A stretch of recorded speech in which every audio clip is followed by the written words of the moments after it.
Oi, pessoal, tudo bem?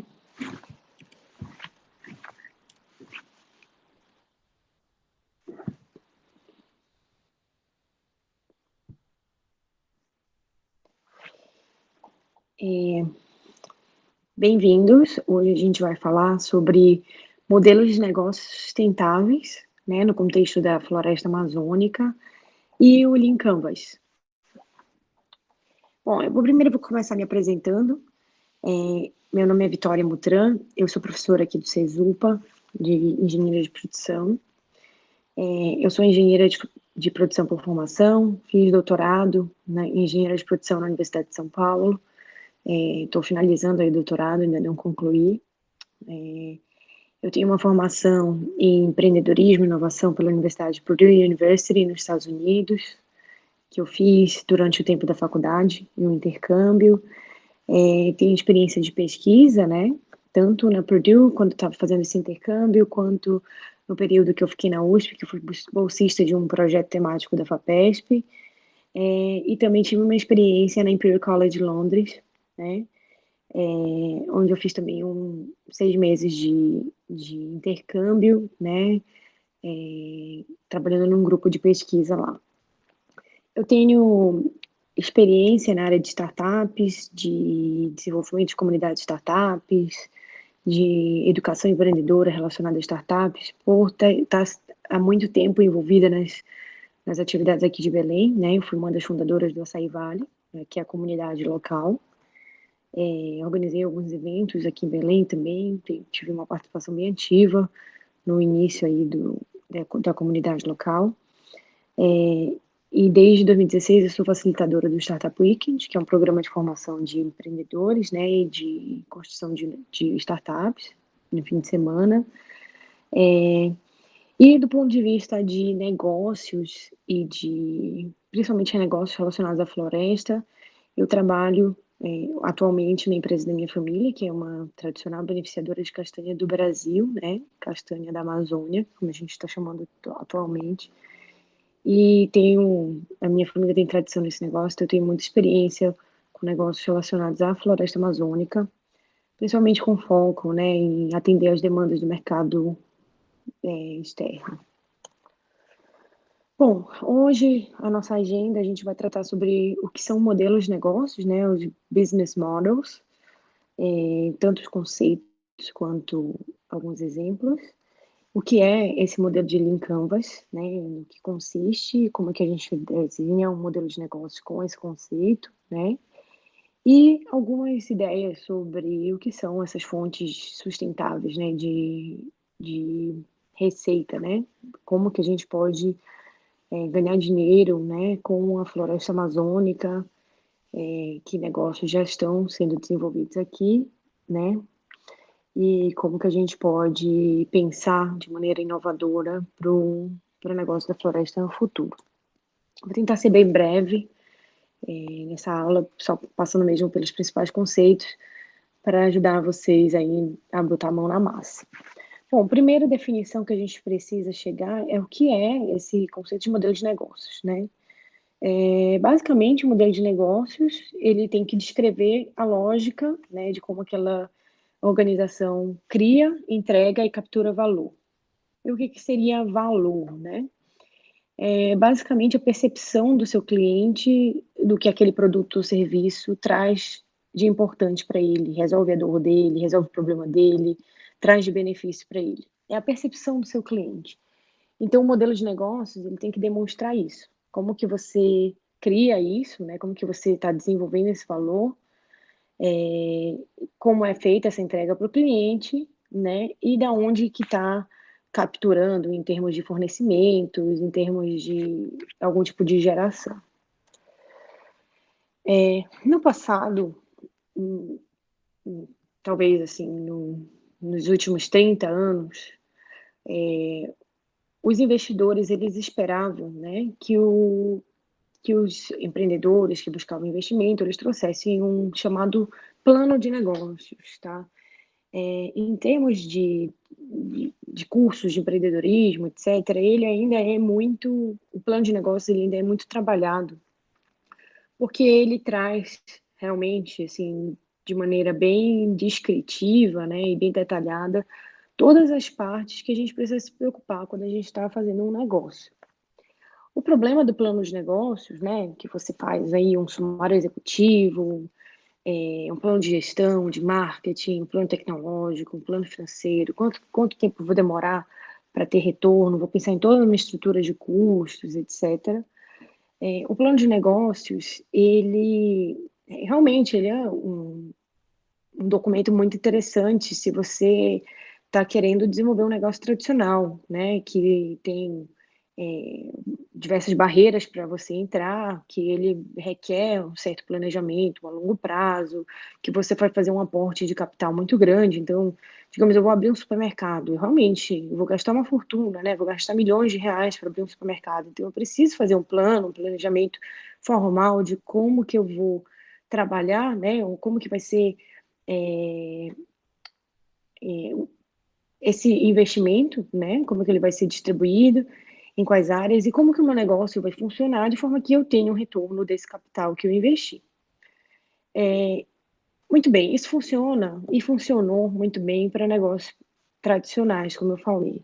Mas quando a gente está olhando para hoje, né, num mundo cada vez mais em evolução e mudando é, quase que semanalmente, né, em que as pessoas, em que a inovação está participando, né, está tendo um papel muito importante, esse plano de negócios ele fica obsoleto muito rápido.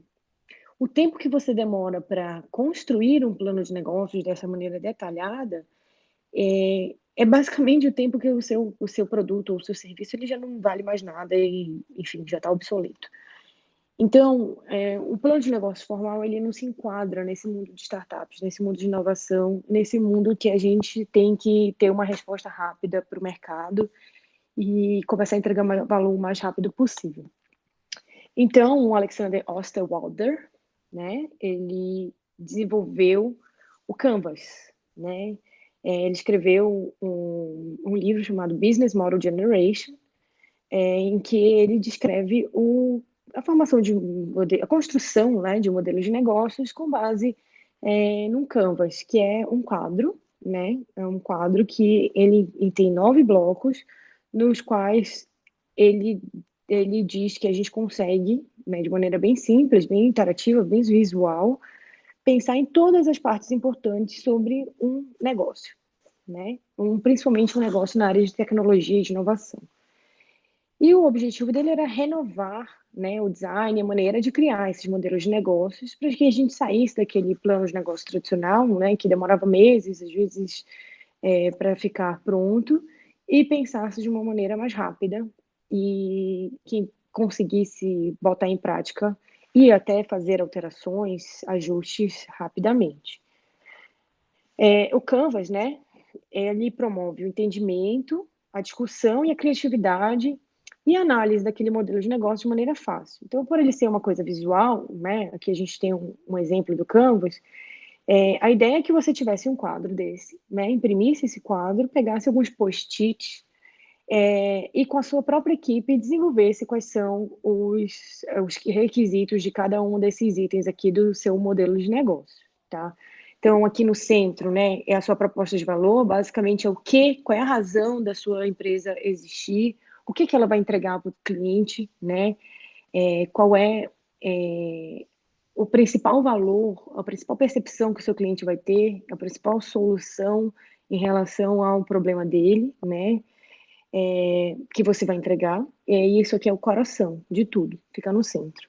Aqui é para quem e como, né? Então você vai olhar para o seu segmento de clientes e como que você vai atender eles, tanto as formas de relacionamento que você vai ter. Então eu posso dizer que eu vou ter um plano de fidelidade, eu vou ter um canal de um WhatsApp para entrar em contato com o cliente, eu vou ter sei lá, postagens nas redes sociais, etc. Aqui são os canais, né? Então, de comunicação mesmo com a sua startup, né? E como que você entrega esse valor, né, para o seu cliente. Então, a forma que a sua empresa encontra de entregar o valor para o cliente. Desse lado aqui, a gente tem o como, né? Como é que eu vou conseguir fazer isso? Então, eu vou ter algumas parcerias, né, que vão possibilitar que eu produza esse valor, que eu gere esse valor, eu tenho um grupo de fornecedores, eu tenho as atividades, né, que são importantes e são chave para eu conseguir produzir esse valor. Os recursos, os principais recursos que eu vou ter, sejam humanos, sejam recursos de estrutura, de infraestrutura, físicos, de equipamentos, intelectuais, etc. E aqui embaixo a gente olha para a estrutura de custos e receitas, né? Basicamente quanto? Quanto que eu vou gastar para produzir isso, né? E para entregar esse valor para o meu cliente, e o quanto que eu vou conseguir ter de receita para isso. Então a gente está olhando aqui para a parte financeira, tá? Basicamente tudo que a gente teria que olhar de uma maneira mais detalhada quando a gente faz um plano de negócios. Mas aqui a ideia é que você pense em frases rápidas, em coisas rápidas que eu consiga colocar no post-it em cada um desses pontos e que eu consiga facilmente alterar caso a realidade, né, o mundo, a realidade, demande isso. Esse é o Canvas, né? O tradicional Canvas que foi criado pelo Alexander Osterwalder.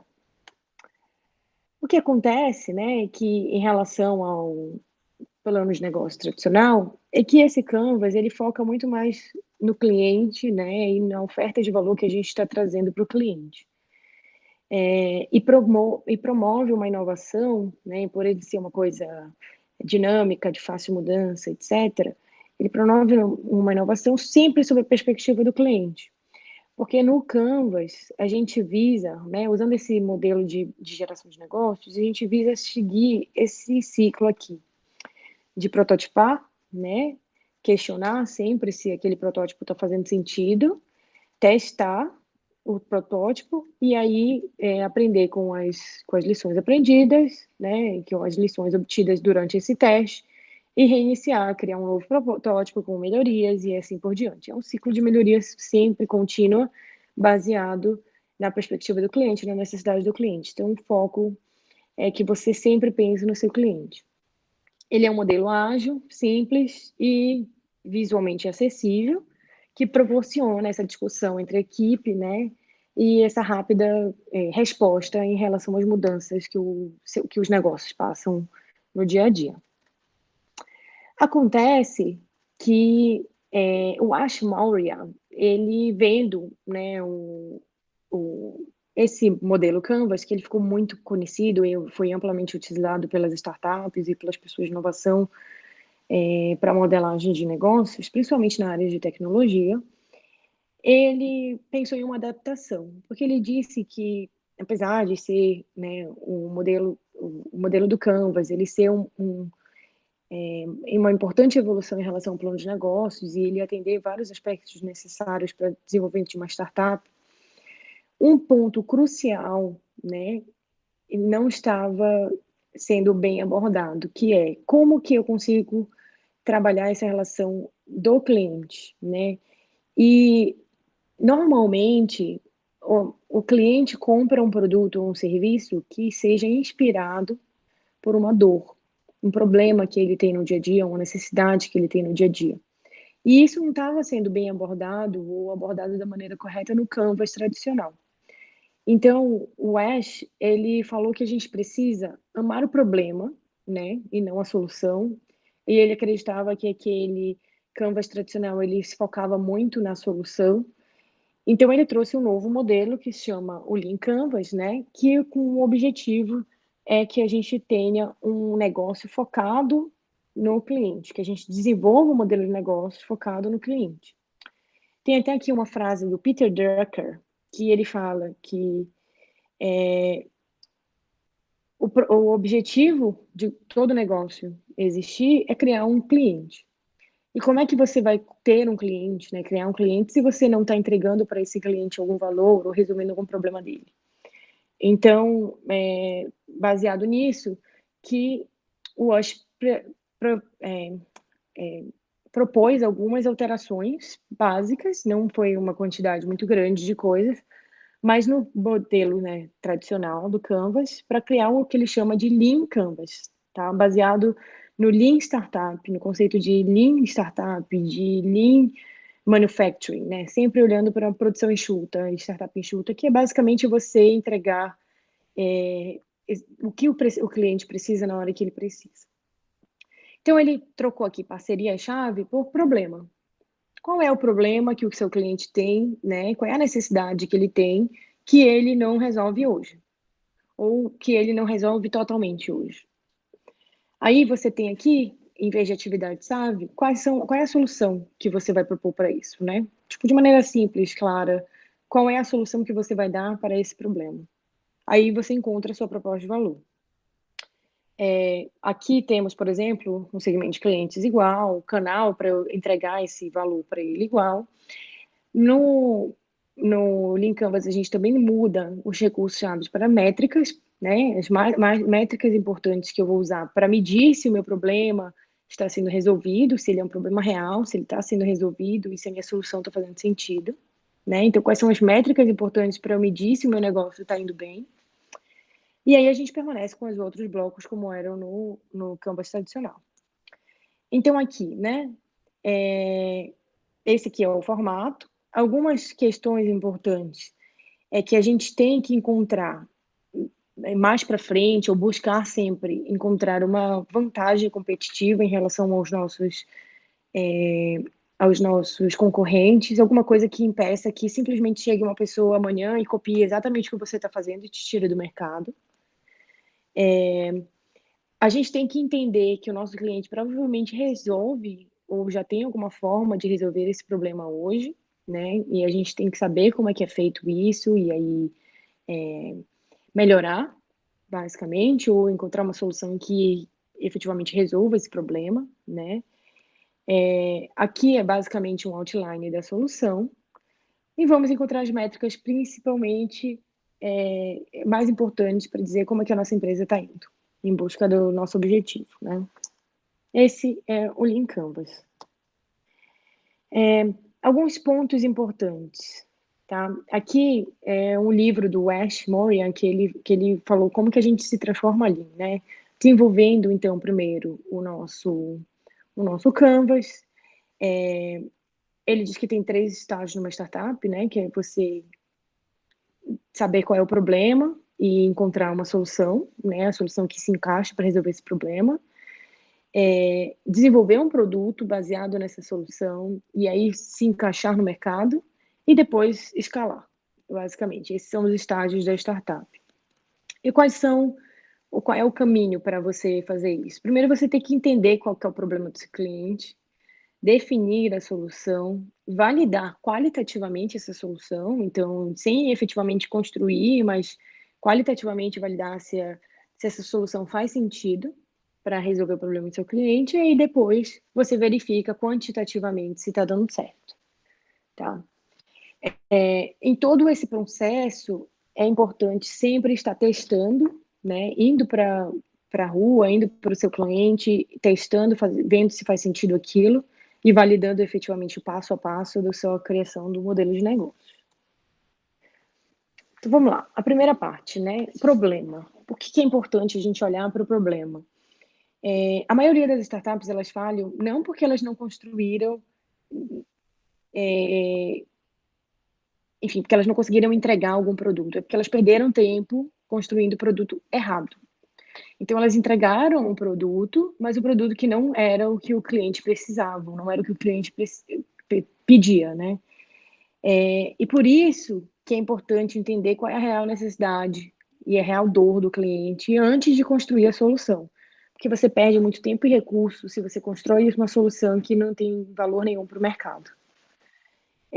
Nessa parte é muito importante 2 etapas, que primeiro é definir qual é o problema, né? Você entender, criar hipóteses de quais são os problemas que o cliente tem, né? Quais são as reais necessidades dele, e aí você cria hipóteses para fazer isso, e aí, baseada nessas hipóteses, você vai e pergunta para o seu cliente, tá? Não, obviamente, não é uma pergunta sim ou não.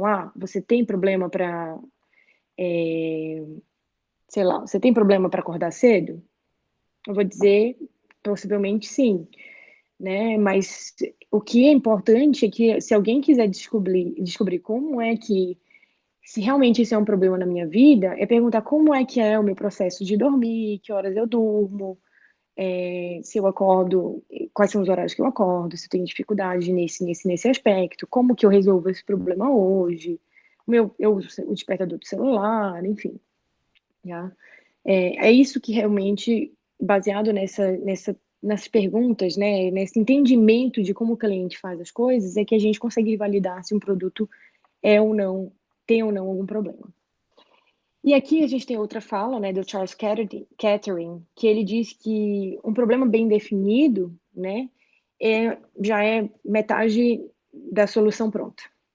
Então, se você entender de verdade qual que é o problema do seu cliente, qual é a dor, a necessidade do seu cliente, você basicamente já está quase que 50% em conseguir desenvolver uma solução, conseguir pensar em um produto que vai ter valor de mercado. Então aí a gente vai para a solução, né? Então a gente entendeu o problema, e aí a gente precisa definir e testar a solução. O Mário, ele coloca que ele usou um unbox pequeno, né, um box menor para essa área de solução, porque deixando a caixa de solução pequena também nos faz ficar mais bem alinhados com o mínimo produto viável. E o que, que é esse mínimo produto viável? É uma sigla, né, que vem do inglês, que quer dizer Minimum Viable Product, que basicamente é a forma mais simples que você é, que você pode construir o seu produto que seja ainda capaz de entregar o proposta de valor, né? Essa forma mais simples, ela deve demandar o menor esforço possível, né, em todos os campos, em investimento, em pessoas, em processos, etc. Mas ela tem que ser capaz de entregar a proposta de valor. Aqui, por exemplo, a gente vê que um mínimo produto viável de um carro não seria uma roda, depois duas rodas, depois o capô, a carroceria, né, do carro, e depois o carro completo. Porque a gente, nenhuma dessas etapas, a gente está entregando o valor de me comunicar, de sair do ponto A para o ponto B. O que seria o mínimo produto viável de um carro? É um skate, depois um patinete, depois uma bicicleta, depois uma moto e depois o carro. Porque em todos eles eu consigo me deslocar. É um meio de transporte. Então é essa a ideia. É a forma mais simples, né, mais rápida de fazer, que economize recursos, que eu entregue o valor, que resolva o problema do meu cliente, mas, né, que ainda eu consiga resolver esse problema. O que seriam as métricas, né? Normalmente, as pessoas no meio de tecnologia, elas acham que elas têm que trabalhar com muitos dados e analisar milhões de coisas diferentes. Só que esse mundo de dados, ele acaba prejudicando o próprio desenvolvimento do negócio. Então, é essencial que quando se desenvolva uma startup, os dados, você consiga elencar métricas principais que vão te dizer se você está ou não, né, no caminho correto, tá? Se você está conseguindo crescer, se você está conseguindo entregar as coisas que você realmente precisa para saber que o seu negócio está no caminho certo. As startups, elas podem aqui o Noah Kagan, ele fala, né, as startups, elas só podem focar em uma grande métrica, então você realmente tem que decidir qual que é e ignorar o resto, senão acaba perdendo tempo.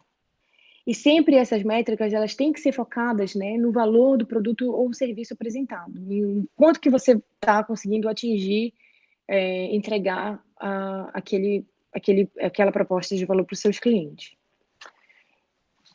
Por último, né, a última mudança que foi feita é essa parte da vantagem diferencial. E o Mauro, ele fala que provavelmente a maioria das startups nas fases iniciais, elas não vão ter essa vantagem diferencial bem definida, mas que ele deixa ela lá no Canvas exatamente porque ela tem que ser o objetivo, elas que a gente tem que estar buscando sempre nos nossos negócios, que é exatamente para evitar que apareça algum concorrente, alguma cópia, alguém que veja o seu sucesso e queira copiar você e fazer alguma melhoria pequena, né, e acabe tirando você do mercado. Basicamente aqui o Jason Cohen, ele fala que uma vantagem injusta, né, uma vantagem competitiva, é algo que não pode ser copiado facilmente ou comprado facilmente, tá? Então é difícil de alguém conseguir fazer exatamente o que você faz, porque você tem algum tipo de vantagem. Aqui, por fim, a gente tem um exemplo do Lean Canvas, né, do Uber, tá? O problema, né, que ele está se baseando é a mobilidade urbana nos grandes centros, tá? Então, existe essa dificuldade, as pessoas têm dificuldade de se deslocar. A solução, ele tornar útil, né, o espaço ocioso de carros particulares. Então, eu tenho pessoas que estão com carros, né, disponíveis e já estão fazendo algum tipo de deslocamento e estão com um espaço ocioso, e eu tenho, é, e eu tenho pessoas que precisam se deslocar e precisam pagar por isso, tá? Então, qual é a minha solução, né? Tornar esse espaço ocioso útil, e a minha proposta de valor nesse sentido é um táxi on demand, né? Um táxi, tipo, que é na hora que eu precise, eu aciono um aplicativo, uma pessoa que está passando perto de mim, eu vou pegar esse táxi. Eu não preciso me preocupar em pagar na hora, aquela chatice de tirar dinheiro, pegar troco, não sei o quê, né? É fácil de pedir, tem pouco tempo de espera, porque as pessoas já estão lá disponíveis, né? Como é que eu meço se o meu negócio está indo bem? Eu tenho um número de motoristas afiliados no aplicativo. Se está aumentando o meu número de motoristas afiliados, eu sei que o meu negócio está crescendo, que eu estou indo bem. E a minha vantagem diferencial, nesse caso, é que o Uber proporciona, né, que um motorista ele ganhe até R$ 7.000 por mês. Quer dizer, pelo volume que eles têm hoje de clientes e pela tecnologia que eles têm disponível, por mais que tentem entrar copycats, o volume deles, né, a demanda que eles têm, ela garante essa renda para os motoristas. Então, ele é um diferencial, né? Os motoristas eles vão querer ficar no Uber exatamente por terem esse posicionamento de mercado e investirem sempre em tecnologia e desenvolvimento de novas áreas, etc. Tá? Aqui são os outros pontos, né? Como é que a gente faz dinheiro? Eu recebo um percentual das corridas, né, pagas. Alguns custos que eu tenho, o desenvolvimento da plataforma, né, vendas, marketing, o pós-pagamento dos motoristas, os salários das pessoas que trabalham na Uber, etc. Tá, gente, ficou claro? Aqui é um exemplo, né, de um Lean Canvas. Então, uma maneira bem simples da gente desenhar um negócio que a gente conhece no dia a dia, né? Mostrando todos os pontos principais desse negócio, tá? É isso que vocês têm que fazer quando estiverem fazendo o negócio de vocês com foco em tecnologia, principalmente olhando para a Amazônia. Aí a gente entra na parte, então, da Amazônia, né? Dos negócios sustentáveis. E aí, o que que é, né? O que que seria um negócio sustentável? O que que é sustentável? Bom, quando a gente olha para a economia da floresta em pé, né, existem algumas formas de desenvolvimento de negócio. Aqui eu estou vendo que tem um errozinho aqui na minha apresentação, mas eu vou explicar para vocês. Bom, a mais tradicional é o extrativismo. Então, basicamente, o extrativismo sustentável, né, é uma forma de obter renda com produtos não florestais, e, ao mesmo tempo, preservar as florestas nativas. As comunidades, os povos da floresta, eles vão até a floresta e eles colhem, né, coletam, fazem extrativismo mesmo, extraem de lá aqueles recursos que estão disponíveis. Alguns dos principais, né, do extrativismo é a castanha do Brasil, é o açaí, a própria seringa, né, são todos produtos de extrativismo que são considerados sustentáveis, tá? Existe uma segunda parte, né, que é a verticalização ou beneficiamento desses produtos que vêm do extrativismo da floresta. Alguns deles, eles já existem aqui, né, na economia da floresta em pé.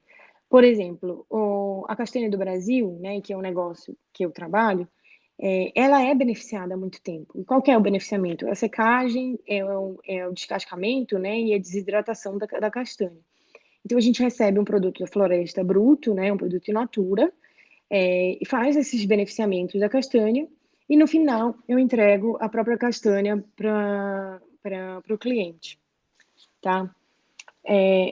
Um último, né, e que talvez seja o que a gente tá buscando fazer aqui, né, é que a gente, faça um desenvolvimento de novos produtos. A floresta amazônica, ela tem uma biodiversidade muito grande, a maior biodiversidade praticamente do mundo. Então, o nosso objetivo, principalmente nessa experiência, né, que a gente está fazendo aqui com vocês, é que vocês consigam pensar em novos produtos que possam ser desenvolvidos, aproveitando essa biodiversidade. Hoje, muitas vezes, a gente está parando aqui, né, no beneficiamento, na verticalização, é um pouquinho a mais só, com os produtos que a gente já tem, né? Mas o objetivo é que a gente consiga desenvolver novos produtos para promover o maior ganho de recursos, né? E cada vez mais essa economia da floresta em pé. E o que é basicamente essa economia? É a gente pensar que a floresta amazônica ela vale muito mais em pé do que derrubado. Então a gente fazer com que cada hectare, cada quilômetro quadrado da floresta amazônica, ele esteja gerando mais renda do que possíveis, né, derrubadas ou possíveis trocas de uso da terra para atividades agrícolas ou pecuária ou para a exploração de minérios, etc. Então é pensar como que a gente faz com que a nossa floresta em pé ela esteja gerando valor para a nossa região, né? E gerando valor, enfim, para todas as pessoas que moram aqui, para que as pessoas lutem para preservar a nossa floresta.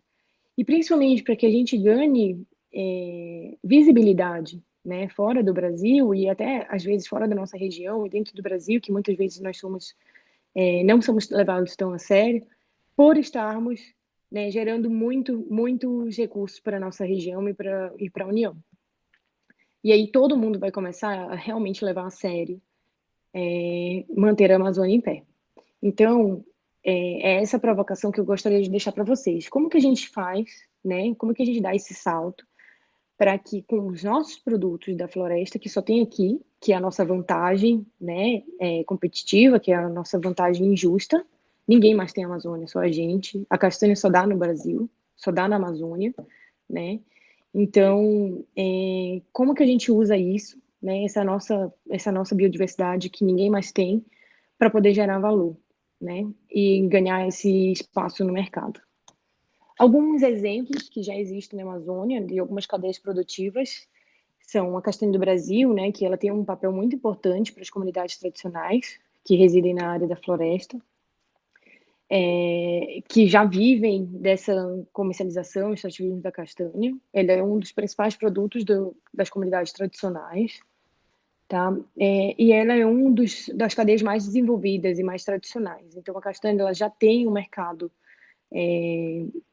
desenvolvido, principalmente no mercado externo. As nossas dificuldades são que a maioria das pessoas que consomem a castanha do Brasil, elas não conhecem a história da castanha do Brasil e elas acabam posicionando a castanha no mercado de commodities, de nuts, de maneira geral. Então, um cliente na Europa que vai no supermercado e ele vê a castanha, né, da Amazônia, a castanha do Brasil, ele não sabe o que está por trás daquele produto. Então, muitas vezes ele decide se ele vai comprar a castanha do Brasil ou se ele vai comprar, é, sei lá, castanha de caju ou amêndoas ou alguma outra castanha, baseado no preço, baseado no gosto pessoal. Ele não conhece o valor socioeconômico e ambiental que aquele produto tem. E isso poderia fazer muita diferença. O açaí, né, que é tradicional na mesa do paraense, do amazonida, ele também está começando a ganhar mercado, né, e hoje ele já é um produto muito valorizado tanto nas outras regiões do Brasil como no mundo. O cacau, eu vim a descobrir isso alguns anos atrás e fiquei surpreendida, mas o Pará é o maior produtor de cacau selvagem do Brasil, na verdade, o maior produtor de cacau do Brasil, mas a gente não tem nenhuma grande indústria de produção de chocolate aqui, só artesanais. E essa falta de verticalização, né, e falta de beneficiamento do cacau também prejudica o bom desenvolvimento dessa cadeia, né? E é uma pena, porque o cacau da floresta amazônica ele poderia estar sendo muito bem trabalhado mundo afora. Nós temos também a maior, né, bacia hidrográfica do mundo, então tem diversos peixes aqui, diversas espécies de peixe aqui no Pará e na Amazônia, que fazem parte da nossa alimentação no dia a dia, da alimentação da nossa região, e que também tem ganhado espaço, né, em outras regiões e até para exportação. Algumas empresas começaram a fazer exportação de pescado.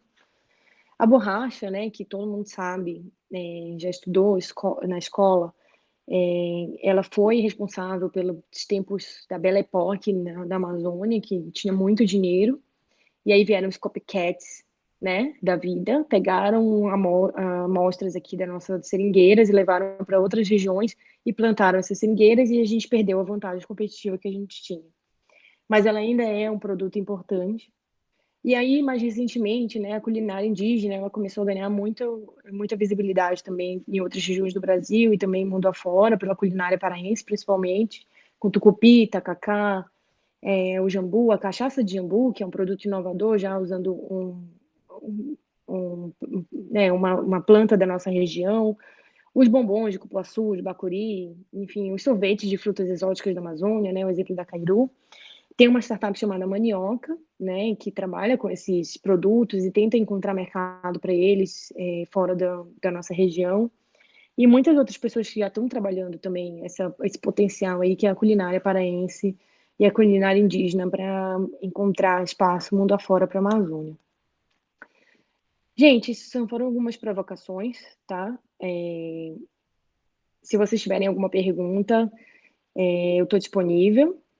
E principalmente por e-mail, que eu vou deixar aqui depois, ou durante as sessões de workshops. Mas eu gostaria de deixar essa provocação para vocês pensarem que tem muito espaço para a gente pensar em formas inovadoras, em produtos inovadores para a floresta, né? Olhando pelo ponto de vista de tecnologia, desenvolvimento de startups, desenvolvimento de novos negócios, a gente tem que começar a pensar fora da caixa, né? E encontrar maneiras de trazer para nossa região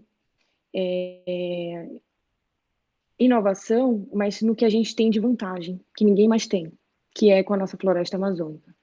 Então, vou deixar essa provocação aí para vocês. Aqui está meu e-mail. Obrigada pela atenção e aí a gente se encontra durante o workshop para poder botar tudo isso em prática. Valeu!